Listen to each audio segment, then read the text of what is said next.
আসসালামু আলাইকুম, স্বাগতম আমাদের অ্যান্টিবায়োটিক সিরিজের পর্ব 2-তে। আজকে আমরা কথা বলবো একটি অত্যন্ত জনপ্রিয় অ্যান্টিবায়োটিক নিয়ে, অ্যাজিথ্রোমাইসিন। বাংলাদেশে এটি জিমেক্স, জিথ্রিন, অ্যাজিসিন, অ্যাজিন এরকম নানা ব্র্যান্ডের নামে পাওয়া যায়। আজকে ভিডিওতে আমরা জানবো অ্যাজিথ্রোমাইসিন কি ও কোথা থেকে এলো, এটি কিভাবে ব্যাকটেরিয়া মারে, কোন রোগে ব্যবহার হয়, ডোজ, পার্শ্ব প্রতিক্রিয়া ও সতর্কতা, এবং সবচেয়ে গুরুত্বপূর্ণ কখন খাবেন, কখন খাবেন না। অ্যান্টিবায়োটিক সিরিজ পর্ব 1-এ আমরা অ্যামক্সিসিলিন অ্যান্টিবায়োটিক কি, কিভাবে কাজ করে, রেজিস্ট্যান্স কি সেটা নিয়ে কথা বলেছিলাম। যারা দেখেননি ডিসক্রিপশনে লিংক দেয়া হলো। তো বন্ধুরা, চলুন শুরু করি। অ্যাজিথ্রোমাইসিন কি ও পরিচিতি। অ্যাজিথ্রোমাইসিন আবিষ্কার হয়েছিল 1980 সালে। ক্রোয়েশিয়ার একটি ফার্মাসিউটিক্যাল কোম্পানি পলিভা তাদের বিজ্ঞানীরা এটি তৈরি করেন। পরে বিখ্যাত কোম্পানি ফাইজার এটি জিথ্রোমেক্স নামে বাজারে আনে 1991 সালে। এটি মাইক্রোলাইড শ্রেণীর অ্যান্টিবায়োটিক। এই শ্রেণীতে আরও আছে এরিথ্রোমাইসিন, ক্ল্যারিথ্রোমাইসিন, কিন্তু এজিথ্রোমাইসিনকে বিশেষ করে তুলে এর অনন্য বৈশিষ্ট্য মাত্র 3 থেকে 5 দিনের কোর্স, শরীরে দীর্ঘক্ষণ থাকে, ব্রড স্পেকট্রাম মানে অনেক ধরনের ব্যাকটেরিয়ার বিরুদ্ধে কাজ করে। কিভাবে কাজ করে? যে কোনো জীব বাঁচতে হলে প্রোটিন তৈরি করতে হয়। প্রোটিন ছাড়া কখনোই কোষ বাঁচতে পারে না, ব্যাকটেরিয়াও পারে না। ব্যাকটেরিয়া প্রোটিন তৈরি করে তার রাইবোসোম দিয়ে। ব্যাকটেরিয়া রাইবোসোম দুটো অংশে বিভক্ত, 30S আর 50S সাবইউনিট। অ্যাজিথ্রোমাইসিন কি করে? এটি ব্যাকটেরিয়ার 50S রাইবোসোম সাবইউনিটের সাথে আটকে যায়, ফলে ব্যাকটেরিয়া আর প্রোটিন তৈরি করতে পারে না। প্রোটিন নেই, বৃদ্ধি নেই, ব্যাকটেরিয়া মারা যায় বা দুর্বল হয়ে যায়। গুরুত্বপূর্ণ একটি প্রশ্ন, তাহলে কি আমাদের মানব কোষেও কি একই ক্ষতি হয় না? মানব কোষে রাইবোসোম 80S এটি আলাদা ধরনের। অ্যাজিথ্রোমাইসিন শুধু ব্যাকটেরিয়ার 50S সাবইউনিটকে চেনে, তাই আমাদের কোষের সরাসরি ক্ষতি হয় না। অ্যাজিথ্রোমাইসিন মূলত ব্যাকটেরিওস্ট্যাটিক, মানে এটি ব্যাকটেরিয়াকে সরাসরি মারে না, বরং বাড়তে বাধা দেয়। তারপর আমাদের নিজের ইমিউনিটি সিস্টেম এগুলো শেষ করে দেয়। তবে উচ্চ মাত্রায় কিছু ব্যাকটেরিয়ার বিরুদ্ধে এটি ব্যাকটেরিসিডল ও হতে পারে। কোন ব্যাকটেরিয়ার বিরুদ্ধে কাজ করে? অ্যাজিথ্রোমাইসিন একটি ব্রড স্পেকট্রাম অ্যান্টিবায়োটিক। এটি যে ব্যাকটেরিয়াগুলোর বিরুদ্ধে কাজ করে গ্রাম পজিটিভ, স্ট্রেপ্টোকসিউস নিউমোনিয়া, নিউমোনিয়ার কারণে, স্ট্রেপ্টোকসিউস পয়জনেস, গলা ব্যথার কারণে, staphylococcus aureus, methicillin sensitive, gram negative, haemophilus influenzae, শ্বাসনালীর সংক্রমণ, moraxella catarrhalis, neisseria gonorrhoeae, helicobacter pylori, পাকস্থলীর আলসার কম্বিনেশন। এটিপিক্যাল ব্যাকটেরিয়া, এখানে অ্যাজিথ্রোমাইসিনের আসল শক্তি। মাইকোপ্লাজমা নেমোনিয়া,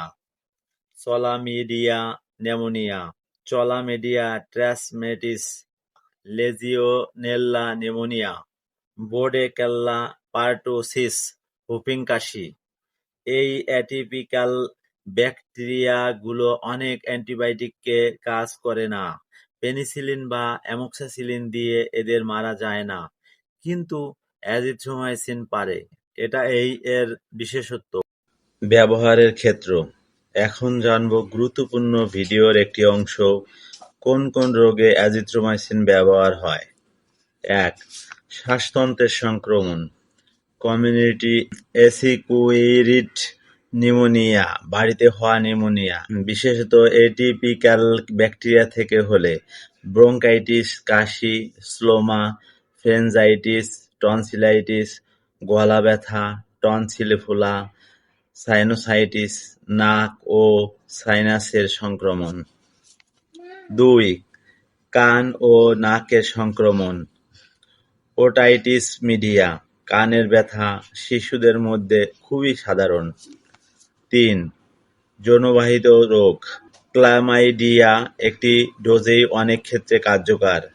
গনোরিয়া সাধারণত সেফটিয়াকোনের সাথে কম্বিনেশন দেওয়া হয়। ৪. ত্বক ও নরম টিস্যু সংক্রমণ, সেলুলাইটিস, ইমপ্রেটিগো, পেনিসিলিন অ্যালার্জি থাকলে বিকল্প হিসাবে। ৫. অন্ত্রের সংক্রমণ, ট্রেভেলার্স ডায়রিয়া, বিশেষত চ্যাম্পিওলো ব্যাকটেরিয়ার থেকে হলে কলেরা, ভিব্রিও কলেরার বিরুদ্ধে কার্যকর। ৬. প্রোফিলাক্সিস, প্রতিরোধমূলক, এইচআইভি রোগীদের মাইকোব্যাকটেরিয়াম এভিএম কমপ্লেক্স সংক্রমণের প্রতিরোধে। পটাসিস, হুপিং কাশি, এক্সপোজারের পরে। ডোজ ও ফর্মুলেশন, প্রাপ্তবয়স্কদের ডোজ, কমিউনিটি নিউমোনিয়া ৫০০ mg প্রথম দিন, তারপরে ২৫০ mg ৫ দিন। ক্লামাইডিয়া ১০০০ mg এককালীন ১ দিন। গলার সংক্রমণ ৫০০ mg ৩ দিন। ত্বকের সংক্রমণ ৫০০ mg প্রথম দিন, তারপরে ২৫০ mg ৫ দিন। শিশুদের ডোজ সাধারণত ১০ মিলিগ্রাম কেজি দিন, ৩ থেকে ৫ দিন। শিশুদের জন্য সিরাপ পাওয়া যায় ২০০ মিলিগ্রাম বাই ৫ মিলিলিটার। কখন খাবেন? খালি পেটে বা ভরা পেটে উভয় খাওয়া যায়, তবে পাকস্থলীর সমস্যা হলে খাবারের সাথে খান। Formulation, tablet ২৫০ mg, ৫০০ mg, syrup suspension শিশুদের জন্য, ইনজেকশন আইভি হাসপাতালের গুরুতর রোগীদের জন্য। পার্শ্ব প্রতিক্রিয়া, সব ওষুধেরই পার্শ্ব প্রতিক্রিয়া আছে, অ্যাজিথ্রোমাইসিন ও ব্যতিক্রম নয়। সাধারণ পার্শ্ব প্রতিক্রিয়া বেশিরভাগ মানুষ অনুভব করেন। বমি বমি ভাব, বমি সবচেয়ে সাধারণ।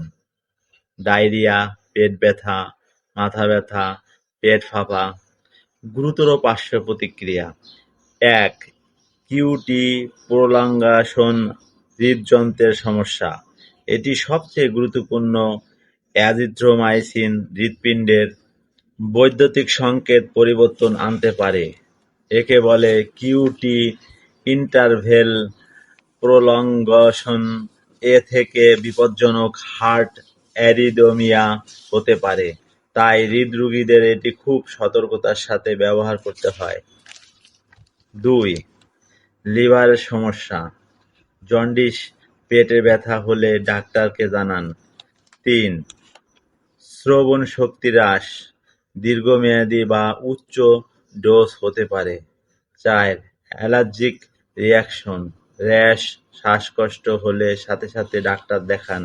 ৫. ক্লোস্ট্রিডিয়াম ডিফিসিল সংক্রমণ, দীর্ঘমেয়াদী গুরুতর ডায়রিয়া হলে সতর্ক থাকুন। সতর্কতা: অ্যাজিথ্রোমাইসিন দেবেন না যখন ম্যাক্রোলাইড অ্যালার্জি, এরিথ্রোমাইসিন বা ক্লোরিথ্রোমাইসিন আগে অ্যালার্জি হয়ে থাকলে, গুরুতর লিভারের রোগী, হেপাটিক ফেইলিউর, কিউটি প্রোলঙ্গেশন ইতিহাস, আগে হার্টের এই সমস্যা থাকলে, হাইপোক্যালেমিয়া, হাইপোম্যাগনেসিয়াম, রক্তে পটাশিয়াম বা ম্যাগনেসিয়াম কম থাকলে। সতর্কতার সাথে ব্যবহার: গর্ভাবস্থায় ক্যাটাগরি বি তুলনামূলক নিরাপদ, তবে ডাক্তারের পরামর্শ নিন। বুকের দুধ খাওয়ানোর সময় স্তন্য দুধে যায় সতর্কতা প্রয়োজন। বয়স্ক রোগী, হার্টের সমস্যা থাকলে সাবধান। ড্রাগ ইন্টারঅ্যাকশন, একসাথে যেসব ওষুধ খাওয়া বিপজ্জনক। ওয়ারফেরিন, রক্ত পাতলা ওষুধ, রক্ত পাতলাতে ঝুঁকি বাড়ে। ডিগক্সিন, হৃদরোগের ওষুধ, বিষক্রিয়া ঝুঁকি, অ্যান্টাসিড, অ্যালুমিনিয়াম বা ম্যাগনেসিয়াম একসাথে নিলে অ্যাজিথ্রোমাইসিনের শোষণ কমে। 2 ঘন্টা আগে বা পরে খান। অন্য কিউটি প্রলঙ্গিং ওষুধ যেমন হ্যালোপেরিডল, মেথাডাল, রেজিস্ট্যান্স একটি সতর্কবার্তা। বন্ধুরা, এখানে একটু গুরুত্বপূর্ণ কথা বলা দরকার। অ্যাজিথ্রোমাইসিন বাংলাদেশ সহ দক্ষিণ এশিয়ায় অতিরিক্ত ব্যবহার হচ্ছে। রেজিস্ট্যান্স বেড়ে যাচ্ছে। অনেক ব্যাকটেরিয়া এখন অ্যাজিথ্রোমাইসিনকে পাত্তা দেয় না, কারণ ডাক্তারের প্রেসক্রিপশন ছাড়া কেনা হয়। ভাইরাল সর্দি, কাশিতে অপ্রয়োজনে খাওয়া, কোর্স শেষ না করা। মনে রাখুন, সর্দি কাশি বেশিরভাগ ক্ষেত্রেই ভাইরাল। অ্যান্টিবায়োটিক ভাইরাসের কাজ করে না। আপনি নিজে থেকে অ্যাজিথ্রোমাইসিন খেলে নিজের শরীরে রেজিস্ট্যান্স ব্যাকটেরিয়া তৈরি হয়, পার্শ্বপ্রতিক্রিয়ার শিকার হন। ভবিষ্যতে যখন সত্যিই দরকার, ওষুধ কাজ নাও করতে পারে। আজকের ভিডিও থেকে মূল কথাগুলো মনে রাখুন। অ্যাজিথ্রোমাইসিন 50S রাইবোসোম ব্লক করে কাজ করে। অ্যাটিপিক্যাল ব্যাকটেরিয়া ও শ্বাসতন্ত্রের সংক্রমণে বিশেষভাবে কার্যকর। ছোট কোর্স, 3 থেকে 5 দিন কার্যকর। শরীর দীর্ঘক্ষণ সক্রিয় থাকে। হার্টের সমস্যা থাকলে ডাক্তারের পরামর্শ নিন। ডাক্তারের পরামর্শ ছাড়া কখনো খাবেন না। কোর্স সম্পূর্ণ করুন। ভালো লাগলে ও মাঝপথে বন্ধ করবেন না। আশা করি আজকের ভিডিও আপনাদের কাজে আসবে। অ্যান্টিবায়োটিক সিরিজ পর্ব 3 এ আমরা কথা বলবো সিপ্রোফ্লক্সিন অ্যান্টিবায়োটিক নিয়ে। নোটিফিকেশন বেল চালু রাখুন যেন মিস না হয়। এই ভিডিওটি শিক্ষামূলক। ওষুধ সেবনের আগে অবশ্যই ডাক্তারের পরামর্শ নিন। আপনাদের যদি কোনো প্রশ্ন থাকে কমেন্টে জানান। এরকম স্বাস্থ্য বিষয়ক নতুন নতুন ভিডিও পেতে চ্যানেলটি সাবস্ক্রাইব করে রাখুন এবং বন্ধুদের সাথে শেয়ার করুন। সবাইকে ধন্যবাদ। সুস্থ থাকুন।